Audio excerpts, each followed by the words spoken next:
আলহামদুলিল্লাহি রাব্বিল আলামিন ওয়াসসালাতু ওয়াসসালামু আলা রাসূলিহিল আমিন।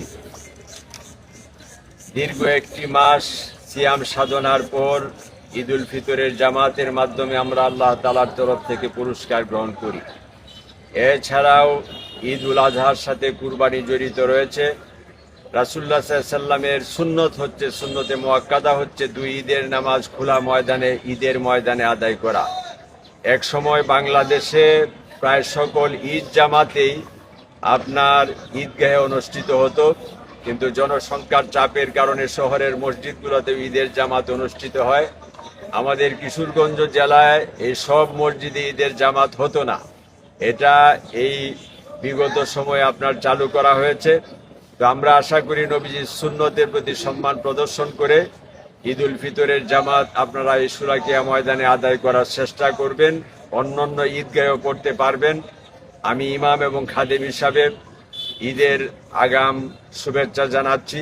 আপনাদের প্রতি আল্লাহ তাআলার বরকত কামনা করতেছি এবং ঈদের নামাজ যাতে শান্তি শৃঙ্খলার সাথে আমরা আদায় করতে পারি সেই তৌফিক আল্লাহ তাআলার কাছ থেকে কামনা করি। বিশেষ করে সাংবাদিক ভাইদের কাছে আমার অনুরোধ থাকবে, আপনারা হচ্ছে জনগণের সাথে আমাদের সেতু বন্ধন। এই ঈদ উল ফিতরে মুসল্লির কোনো অভাব হয় না। 8:30টার মধ্যে জামাত পূর্ণ হয়ে যায়, 10টায় যদিও জামাত অনুষ্ঠিত হয়। ঈদ উল আজহাতেও যাতে মানুষেরা আসেন, সাধারণত সুলাকিয়া ময়দানে ঈদ উল আজহার জামাত হয় সকাল 9টায়। আমরা সেই জামাতটিকেও যাতে সমৃদ্ধ করতে পারি সেই দিকে দেশবাসী আপনারা সজাগ দৃষ্টি রাখবেন, আসবেন ইনশাল্লাহ। আর এলাকাবাসী ইনশাল্লাহ এই মাঠ যখন পূরণ হয়ে যাবে প্রশাসন আপনাদেরকে সহযোগিতা করবে।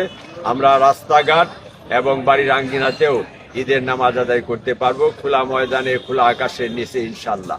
আকাশ যদি মেঘলা থাকে আপনারা ক্লথ জাতীয় জায়নামাজ ব্যবহার করবেন, আর আকাশ আলোক উজ্জ্বল থাকলে আপনারা কাপড় জাতীয় জায়নামাজ ব্যবহার করবেন। একজন আরেকজনকে সহযোগিতা করবেন আর মোবাইল সমূহ সাবধানে রাখবেন, শান্তি শৃঙ্খলার সাথে আসবেন। তাকাব্বালাল্লাহু মিন্না ওয়া মিনকুম এই দোয়া পড়বেন একজন আরেকজনকে দেখে। এরপরে আসা যাওয়ার সময় আল্লাহু আকবার, আল্লাহু আকবার, লা ইলাহা ইল্লাল্লাহু, আল্লাহু আকবার, আল্লাহু আকবার, ওয়ালিল্লাহিল হামদ এই তাকবীর আপনারা পাঠ করবেন। জাযাক।